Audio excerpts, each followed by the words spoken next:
Hello student, welcome to our channel Prime Academy. आज हम जिस टॉपिक की बात करने वाले हैं वो है डिमॉर्गन्स लॉ फॉर 3 सेट्स।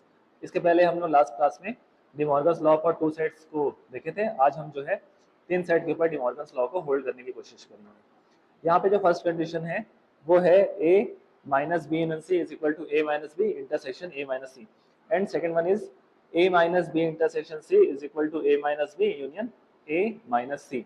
अब हम यहाँ जानते हैं कि हम यहाँ पे कंसिडर करेंगे कि इसको सॉल्व करने के लिए कि x belong to a minus B union c की बात करते हैं।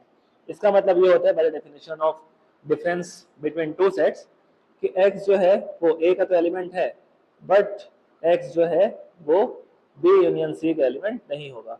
अब यदि हम बात करें कि x b यूनियन c का एलिमेंट नहीं है तो इसको हम निगेशन की बात कर सकते हैं कि निगेशन x जो है वो बिलोंग करेगा b यूनियन c पे।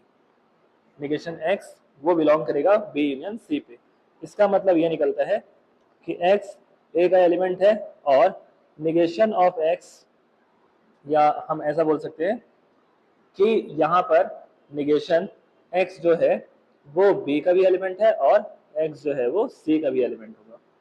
ठीक है, तो हम यहाँ पर बात करेंगे x belong to a and negation को यदि अप्लाई करते हैं ब्रैकेट के अंदर तो हम बोलेंगे कि x does not belong to b, और जो है वो एंड पे कन्वर्ट हो जाता है क्योंकि टोटोलॉजी का यूज हम इसमें करेंगे। तो x does not belong to c।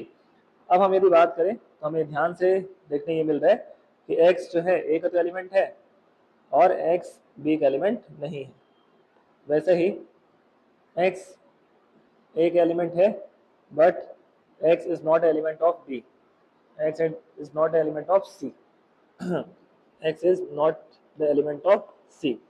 Therefore, by definition of difference of two sets, कि x is element of a minus b and x is the element of a minus c. ठीक है, अब हम ध्यान से देखें इसको, दो स्टेटमेंट हमको यहाँ पर दिख रहे हैं कि x जो है a माइनस बी का भी एलिमेंट है और x जो है वो a माइनस सी का भी एलिमेंट है। ठीक है, तो इसका मतलब ये निकल गया कि x जो हमारा a minus B union C का एलिमेंट था वो अब जो है x जो है a माइनस बी और a माइनस सी के इंटरसेक्शन का भी एलिमेंट होता है। हम इसे डायरेक्ट प्रूफ करने के लिए इस पर बाई कंडीशनल का यूज हम कर सकते हैं ताकि हमें a सबसेट b और b सबसेट a दोनों एक साथ प्राप्त हो जाए। तो इस इक्वेशन नंबर फर्स्ट से हमको एक क्लियर दिख रहा है कि it follows that a minus b union c is equal to a minus b intersection a minus c. Thank you.